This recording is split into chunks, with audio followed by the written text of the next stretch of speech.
you ever heard of NWA? And I said, well, I know what it stands for, but I'm definitely not going to say it. And they all started laughing. And so I felt like by the end of that, I'm pretty much best friends with all of NWA at this point. Welcome to Allegedly with Bo and Ryan, the only entertainment and law podcast that brings you the truth, the whole truth, and nothing but the truth. Allegedly. I'm Bo Bowen. And I'm Ryan Schmidt. You're listening to Allegedly with Bo and Ryan. We're coming to you from our law offices in beautiful, historic Savannah, Georgia, where we'll be chatting about pop culture, hot legal topics in the news, and doing our best to change the way people think about the law and lawyers. But first, a little about us. Bo has the voice of an angel and once brought Beyonce to tears with his a cappella version of Single Ladies. And Ryan once outran Usain Bolt in a 100-yard dash while wearing flip-flops.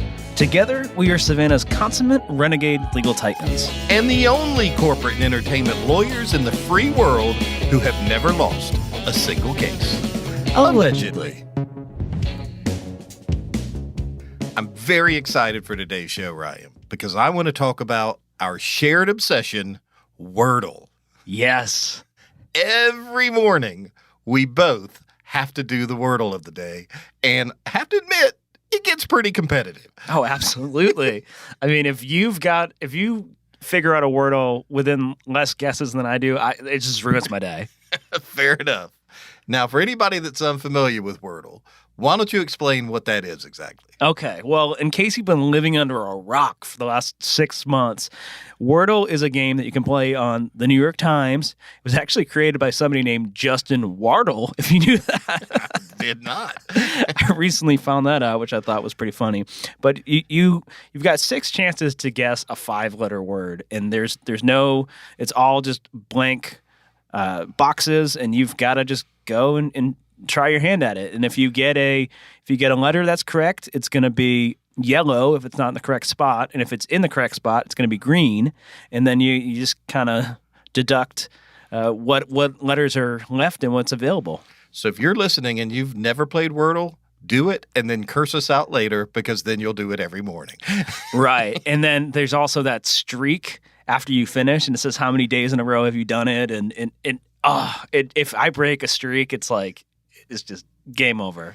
Fair enough. Well, the reason I brought it up this morning is because there's a little bit of controversy surrounding Wordle, which is there's been a lot of chatter on the internet about the fact that Wordle is actually an absolute ripoff of a game show called Lingo. Lingo was a game show. It first ran back in the 80s, okay? And then they brought it back in 2002, hosted by Chuck Woolery. Wow. And then they actually brought it back again a third time in 2011, hosted this time by Bill Engvall. Of course. Here's your sign. And then finally, it's actually coming back again either this year, late this year, or early next year, hosted by RuPaul. Oh, amazing. And so Lingo is actually the exact same thing as Wordle. You have 6 chances to guess a 5-letter word in the exact same grid. And there's been a lot of people that have said, well, is Wordle going to get shut down? I mean, are they going to file a complaint? Are they going to say this is copyright infringement? I mean, they clearly have just ripped off the game show Lingo. So I wanted to talk about that a little bit today, because if they shut down Wordle, they're going to have a problem on their hands, not the least of which from the Bowen Law Group. That's absolutely right. So why don't we talk about that a little bit? What's your thought on whether or not the fact that if you look at it, it definitely is an almost exact copy. What's your thought on whether there is some actionable complaint on the part of the game show Lingo? Well, I looked into this, and you're touching upon an area of intellectual property law that doesn't have a lot of protections. And what we're talking about here is games and rules. And the reason is because you got to think about the purpose for intellectual property. When you get a copyright, a trademark, a patent, the government is essentially giving you a monopoly over that idea, that expression for a certain amount of time. And because of that, they want to really limit the amount of monopolies they can. They set the rules of what can and cannot be protected. So in the arena of games and game shows, they're just not protected because the idea of the game is really the rules of the game, right? And that's no different than a recipe, for example, a formula. And these are things that aren't going to be protectable unless there is some unique expression behind it. So I'll give you a perfect example. Like the Monopoly board game, it's iconic. You've got your pieces, the thimble and the dog and all that. Those are absolutely copyrightable. They can be filed for copyright protection because that is, in essence, a mini statuette, and you've got the board. It's got its own physical design of the board that is more or less a painting or an artistic expression of the game. But as far as the rules, you're going to roll and you're going to pull a card and that sort of stuff, that's not copyrightable. And that's really what we have here with this game, that you've got these letters and you're trying to figure it out and stuff like that. But that is an idea of a game. That is not the expression of the game. So you're not going to actually be able to copyright that. And there's certainly other areas of the law that they might be able to hang their hat on for future IP protections. Lingo. They've been using it, you said, since the 1980s. They could trademark the name Lingo. Wordle has no problem using the word Wordle because those are two different words. And Wordle, just the same way, could go ahead and trademark their name. But as far as Lingo being able to prevent Wordle from doing their game, it's just not going to happen. So it'd be kind of like tic-tac-toe trying to say, sorry, we've copyrighted tic-tac-toe. Right. And you actually brought up a really good point, too. I mean, titles of songs, of games, of movies, those also are not able to be copyrightable. There's something that if they gain secondary meaning, they can potentially be trademarked, but you can't copyright a title.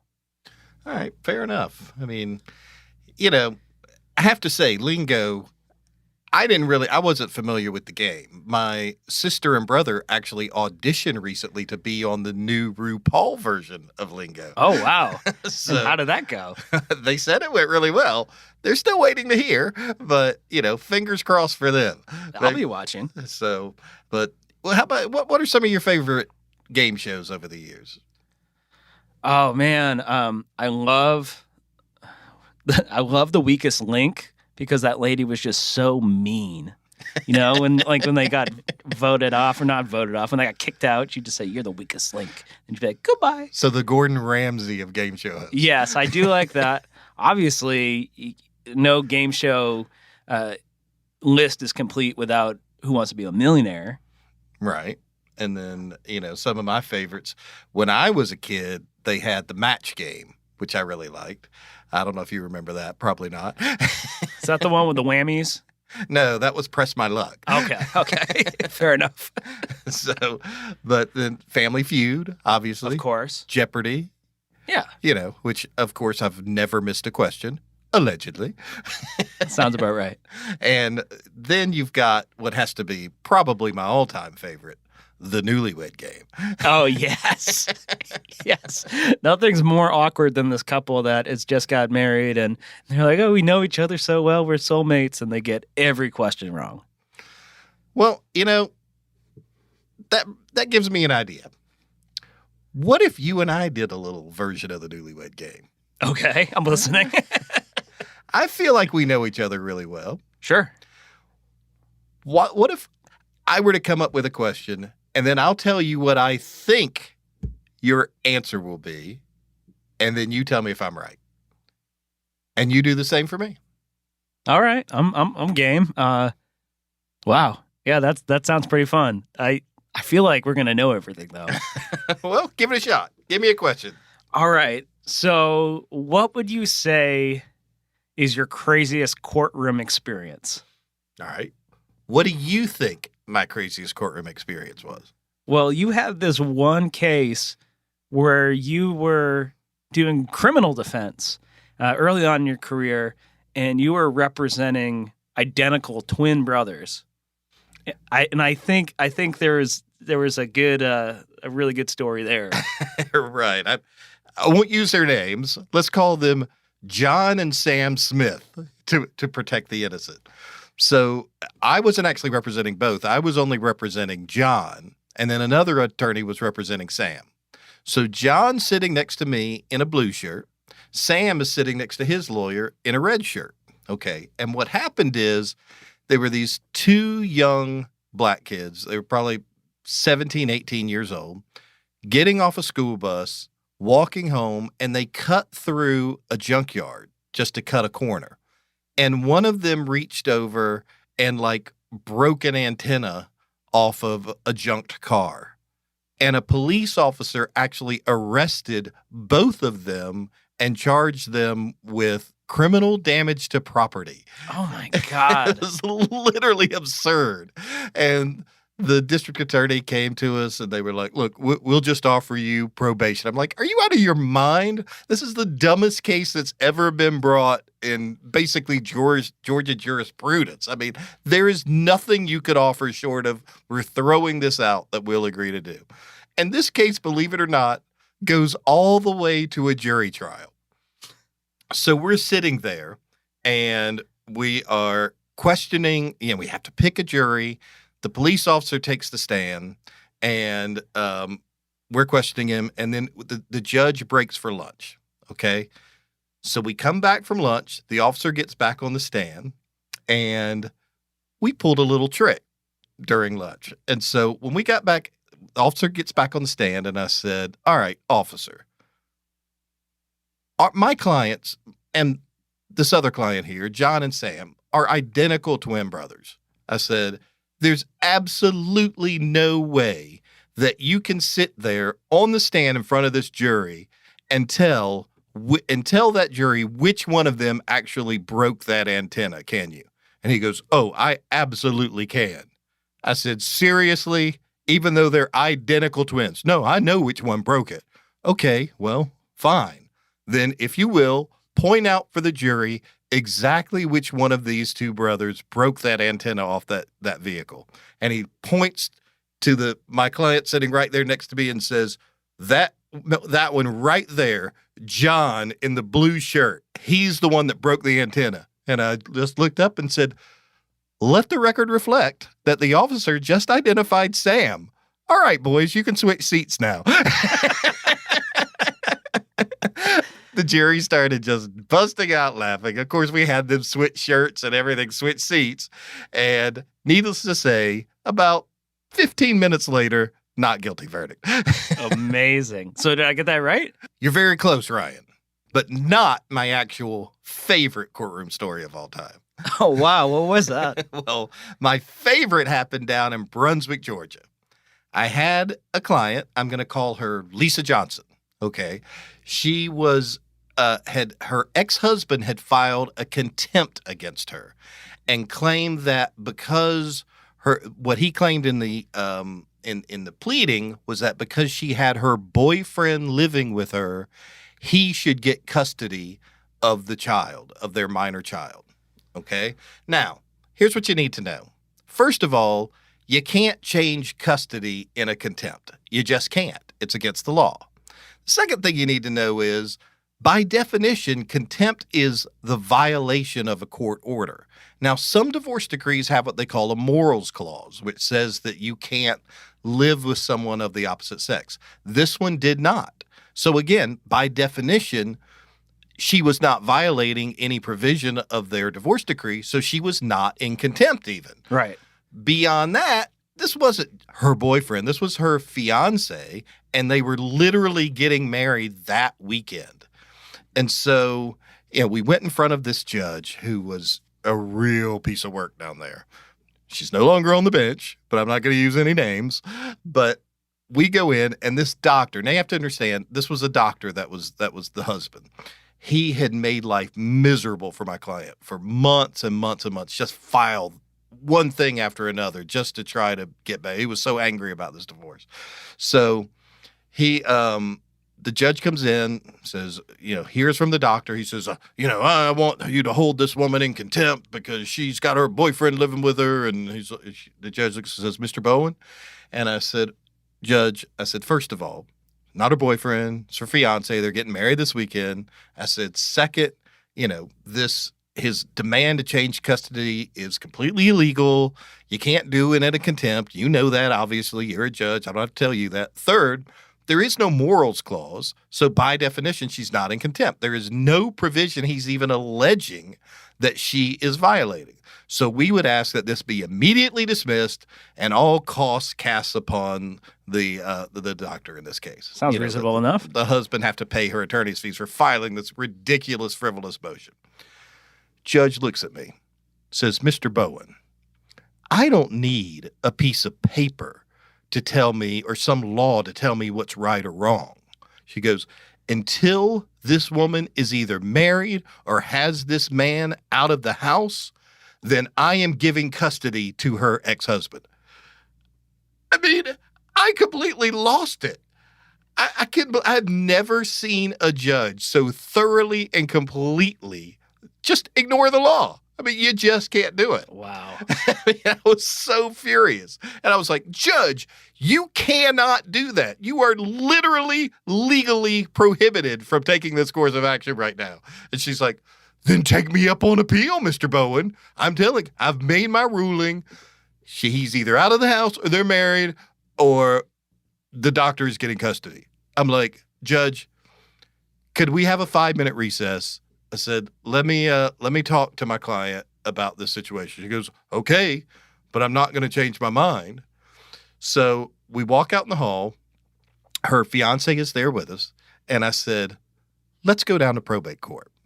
Now, what a lot of people don't realize is when I was young, I was very religious to the point where I'm actually an ordained minister. No way. So we went down to probate court, got a marriage license instantly.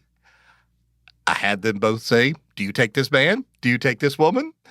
Signed it, married them right there in the hallway of the courthouse, stamped it in, walked back up to the courtroom, literally all within 5 minutes. The judge is taking the bench and says, all right, Mr. Bowen, are you ready to proceed? I said, indeed I am, Your Honor. And she goes, do you have anything else to add? I said, as a matter of fact, I do. May I approach the bench? And she goes, okay. I took that marriage certificate, slammed it as hard as I could, and said, Judge, they're now married. Rescind your order.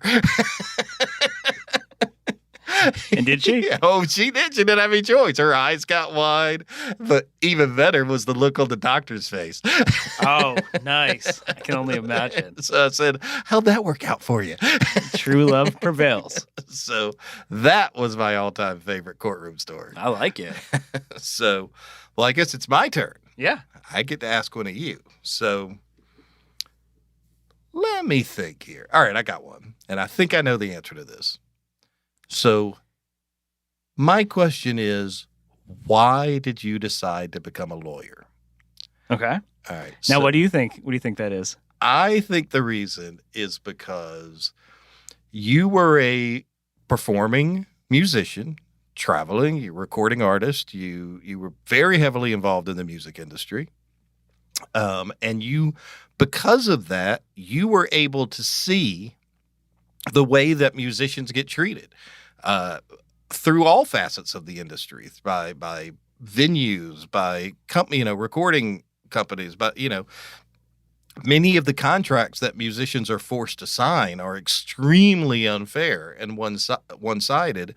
And I think that you took that very personally and you decided to do something about it. And that's why you became a lawyer, to be able to help musicians and to be able to help them fight back against things like that.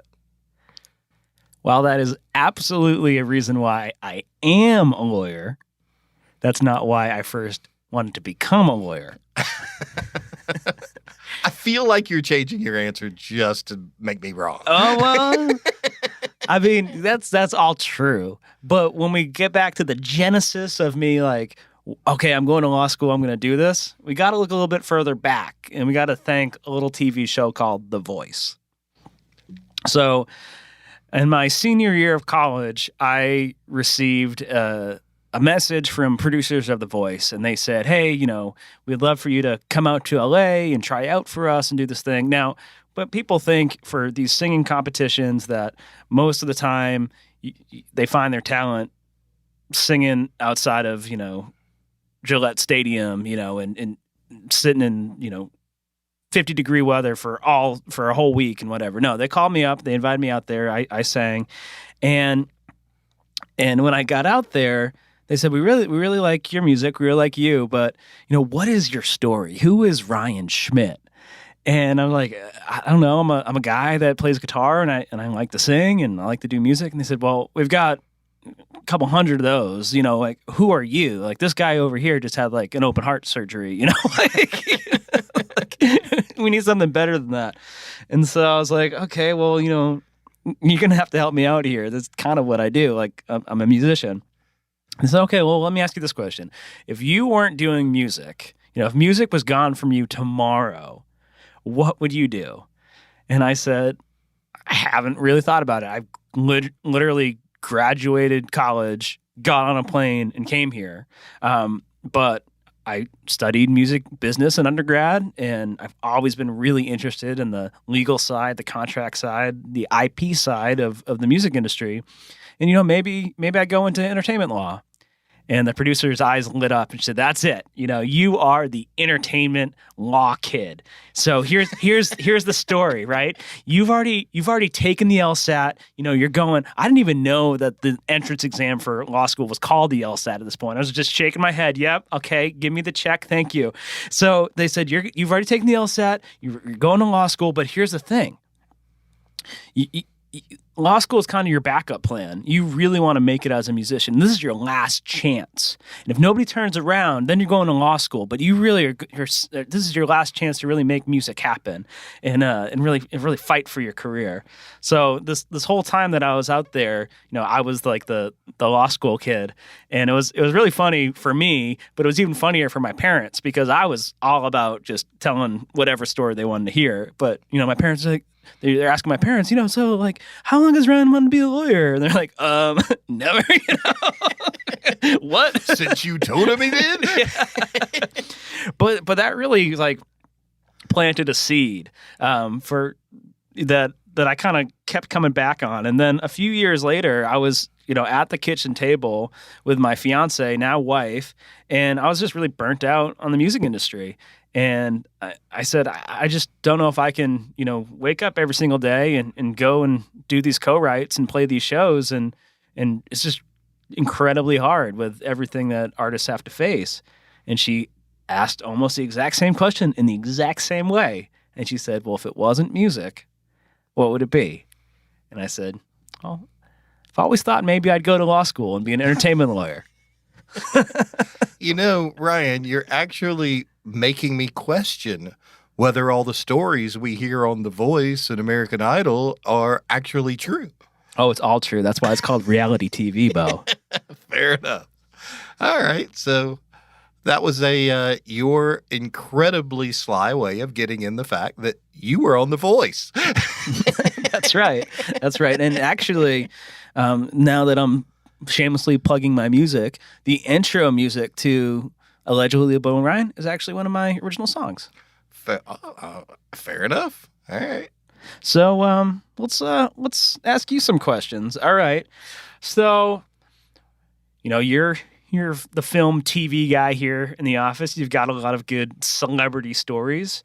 What is your favorite celebrity experience? Oh, I already know the answer to this, but let's hear your guess. I'm gonna say it's that time with your interaction with Joe Manganiello. That was a good one. What you're referring to is the time I made Joe Manganiello think that he actually knew me. How on earth did you do that? So this was probably not that long ago, several years ago. I was out in LA visiting some friends, and I went to dinner at this really nice restaurant with 3 friends that I went to law school with. And we're having a great time. We look over, Joe Manganiello and his wife, Sofia Vergara, were sitting at the next table. And of course, we're all dorky law school kids. So we're like kind of geeking out over it. And I'm like, I bet you I can make Joe think that he knows me. And they're like, come on, get out of here. You know, I mean, there's no way. I'm like, watch this. And I got up, I go to the restroom, I come back, and I'm like, starting to walk toward the table, walk right by them. I'm like, Joe!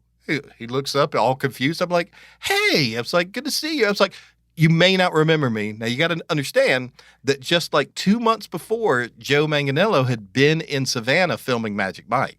Oh, yes. So I looked at him and said, I don't know if you remember, but just a couple months ago, I was the production attorney for Magic Mike. And I said, you know, we met on set 2-3 times. I'm Bo. And he looks at me and goes, oh, yeah, good to see you, Bo. I'm like, how you been, man? He's like, good. I was like, are you happy with the way the movie goes? Like, so we chat for like 5 minutes, and then he introduces me to his wife. And I'm like, I walk back over, and I'm like, oh, good to see you. Talk to you later. And all the guys at the table are like, oh, my God, you really do know him. I'm like, oh, no, I don't.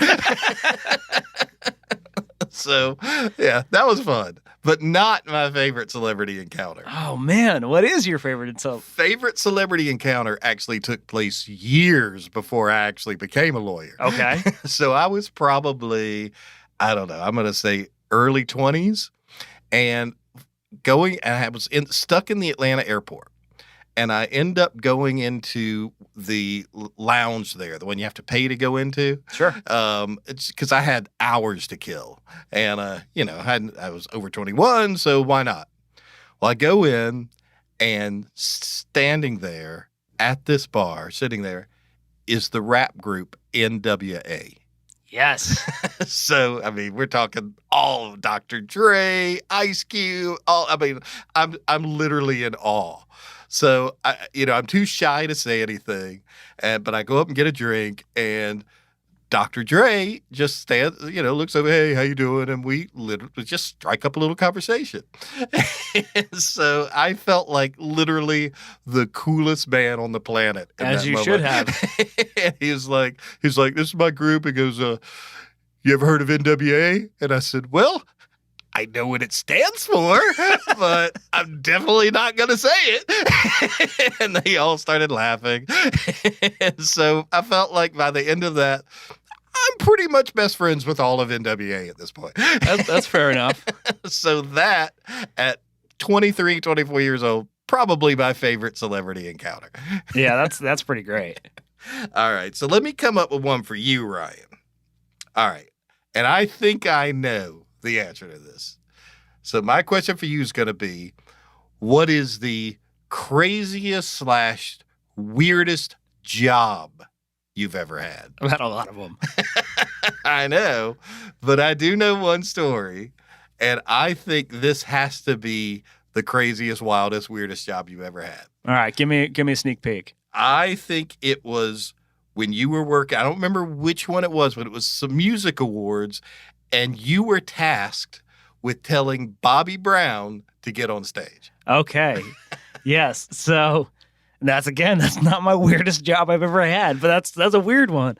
So when I was in high school, I would volunteer. I would actually cut school. I'd say, oh, my stomach hurts, and I'd leave. And so I could drive into Boston, about the 45-minute drive, to go and work this Boston Music Awards, the Nemo Music Festival, all these different things, and try to network and get in this industry. And I love doing it.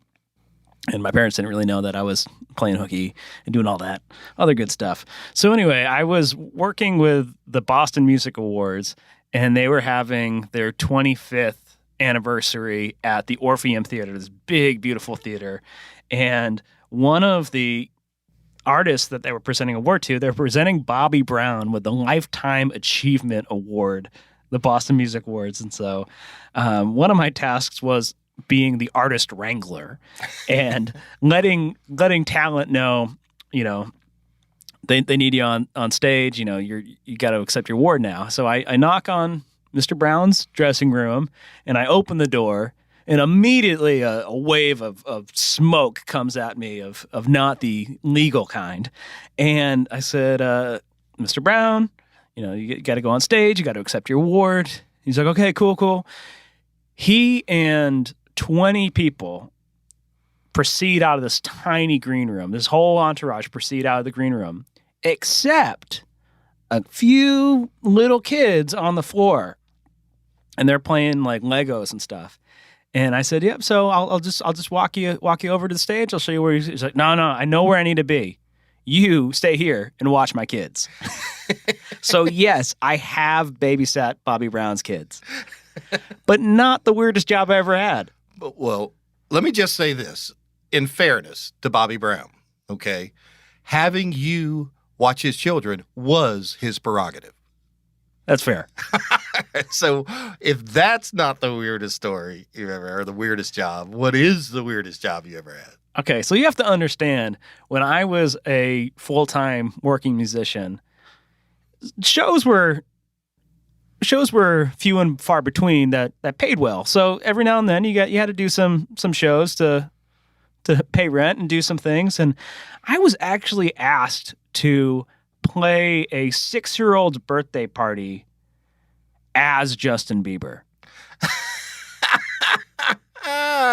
And of course I said yes, because the money was right and they were also going to feed me. And that was two things that I was looking for. So this is early Bieber. You know, we're talking about the hair, the luscious hair, and he's still singing about love, and he has no tattoos at this point. So, you know, I looked, this is pre-mustache, so I looked like a 13-year-old boy. This was perfect. I had the kind of shaggy hair. So I showed up, I had a white hoodie on, some sunglasses, and, you know, no offense to the 6-year-old, but she couldn't have been that smart, because she was convinced that I was Justin Bieber. Like, and she was his biggest fan. She had a picture, she was wearing his t-shirt, and she was getting pictures with me. I'm like, I look nothing like this guy. But there was a few songs I downloaded, like karaoke tracks of iTunes or something like that, and I sang a couple Justin Bieber hits. And then I remember at one point I got a weird request to sing the national anthem as Justin Bieber. So of course I did that as well while they were cutting the birthday cake. And it was all going really well until she asked me how my dog was doing. And I said, "Oh yeah, it's good. Well, apparently Justin Bieber's dog had just died." And I didn't know that. And so then she started wondering if her mom had actually hired the real Justin Bieber. Oh, well, I hope you at least got to go out on a date with Selena Gomez out of this. Of course. Fair enough, man. All right. I'm gonna admit defeat. You did have the weirdest jobs. That was pretty weird. So, you know, we get a lot of calls. We can't help everybody that calls. And, you know, sometimes there's different matters that are just outside of our practice area. I would like to know, what's your favorite story about rejecting a potential client? Oh, I do love rejecting potential clients. It's one of my favorite things to do. Not just to be mean, but sometimes they really, really deserve it. So what's your thought? I know I've told you many stories about rejecting. We've gone through this. There are some people, you know, if you get a bad vibe, if someone seems crazy, send them away. We don't need that. Right. Always trust your gut. And I know I've told you stories of people I've rejected. So what's your guess? Well, I don't know how you can beat the flasher. Oh, the guy who exposed himself. Right. Oh my gosh. Yeah. So again, very early in my legal career, I was doing some criminal defense. This guy just sets up an appointment. I had no idea what he wanted. Okay. He comes in and he sits down and he tells me that he's been accused of exposing himself to not really exposing himself, but dropping his pants and exposing his underwear to a teenage girl. And he was charged with that. Now, this is an older man. This was a man probably in his 60s. So this was no little innocent thing. This seemed real weird. So I already want to throw this guy right out of the office. But by the same token, part of me is thinking, look, let me just make sure it happened because, being accused of something like that if you didn't do it, I mean, now that's horrifying. That's somebody I would literally help. But, if he did it, I have no interest in this. So I'm asking him, well, walk me through what happened. And he's like, he's telling me this story, which already sounds like complete bullshit about what happened. And I said, all right, well, what happened when you were contacted by the police? Well, they asked me to come down and give a statement. Well, did you? And he said, yeah. He goes, I didn't see any problem with it. He's being all nonchalant. And I said, all right, well, what did they ask you? And he's like, well, he goes, they made me pretty mad. And I'm like, why? And he goes, well, they asked me if I wore boxers or briefs. And, I thought that was very inappropriate. I'm like, well, you were charged with exposing yourself to a teenage girl, so I can get why they would ask that. Fair. I'm like, yeah, I mean, that's a question you probably should have anticipated. And so I said, well, how did you respond? He goes, well, you're probably not going to like this. He goes, I was so mad that I just stood up, dropped my pants, and said, why don't you see for yourself? Like, let me make sure I am crystal clear on this point. You were being charged with exposing yourself to a teenage girl. So in your defense, you exposed yourself to the police. Like, sorry, don't think I can help you. Yeah, that's not going to work out for us. So that was pretty fun to reject. But probably not my favorite rejection story. Oh, there's a better one than that? This just happened a few years ago. This guy came in and, oh my God, he was insufferable, carrying on and on about politics and the state of our country and just, and our country is, it's losing all its morals today. And, I'm trying to just get him back to the point. And I'm like, okay, if you say so. And this guy's just insistent. He wants to pull me into this conversation. I could feel the devil, climbing up onto my shoulder. Right. Listen. And finally he pushes too far. And he's like, I'm dead serious. We just have no morals anymore because as a matter of fact, I didn't even have sex with my wife before we got married. Did you? Looked at him and said, I have to say, I don't know. What was her maiden name? No. The good part of that story didn't actually have to reject him. He just left. Fair enough. There are just some clients you don't want to work with. So that was my favorite rejection story. So I think we got time for one more question. Okay, well, we're doing pretty bad in this game. All right, well, I'm bound and determined to get this one right. So I'm going to ask you, all right, when you were a kid, who was your celebrity crush? My first celebrity crush? Your first celebrity crush. Oh, man. Okay. All right. So I'm going to go back, and we've actually never discussed this. So this is going to be a pure guess on my part. Sure. So I'm going to say this had to be around probably the 90s. I'm going to say Britney Spears. I think almost everyone had a crush on Britney Spears in the 90s. I absolutely did have a crush on Britney Spears. Did I nail it? But the question was, who was my first celebrity crush? And she was not my first. Oh, all right. Let's hear it. I was pretty amorous from a young age, I would say. And I fell in love with somebody on the silver screen who was on the children's television show Barney. I was probably 5 years old. And there was somebody on my screen named Amy. So it wasn't Barney. It wasn't Barney. No, it was his helper, Amy. And I just thought she was the coolest and the cutest, and we had to be together. You do realize every single person listening to this is going to immediately Google Amy from Barney. Yeah. Yeah, and I'm sure like you can IMDb her and she's an actual person, so just let her know that, I've got a crush on her. So that was my first celebrity crush, and I fell hard. Oh man.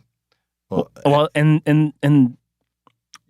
there was a chance, there was a moment when I thought that I actually had a chance, and let me tell you about that.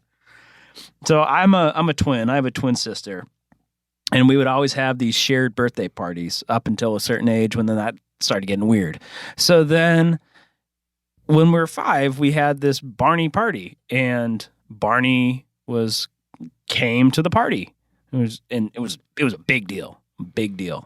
And so I'm guessing, like the 6-year-old girl who believed you were Justin Bieber, you 100% believe this was the actual Barney. Absolutely. No, this was Barney. So I was thinking, Barney's cool, right? But I'm really using him for his connection to Amy. So the whole time, everybody's like, "Oh my God, it's Barney. That's so great." I'm like, "Hey, man, like, do you know Amy? Where is she?" And he's like, "Oh, like, she's not here." And the party was great. It was fine. But I was always like, why is Barney kind of like grabbing on my mom? And it turns out, and also, where the hell is my dad at my own birthday party, right? And I was pretty pissed about that. But it turns out my uncle was supposed to be Barney. And at the last minute, he was just like, "Yeah, I'm not doing that." And to save the whole party, my dad had to put on the purple suit. And as a result, he also got a little fresh and handsy with my mom. I feel like, "Why is Barney grabbing my mom?" is, that might be your next single. I think so. So that was my first experience with love was Amy, and Barney grabbed my mom. Well, you mean kind of like how the Bowen Law Group grabs all the headlines for our work with corporate and entertainment clients? Wow, you really spun that one. Exactly. Which is why, of course, we're the most successful lawyers in the history of American jurisprudence. Allegedly. Well, that's our show for today. Thanks for listening to the legal mastery of the highly intelligent and easily most attractive true legal out lawyers in Savannah. And remember, the only lawyers in the free world who have never lost a single case. Allegedly. To continue to receive free edge-of-your-seat legal anecdotes, mind-blowing takes on hot legal topics, and a general masterclass in awesomeness, please head over to thebowenlawgroup.com/podcast and look for... Dude, the plaintiff rests his case already. The verdict is in. Hit subscribe.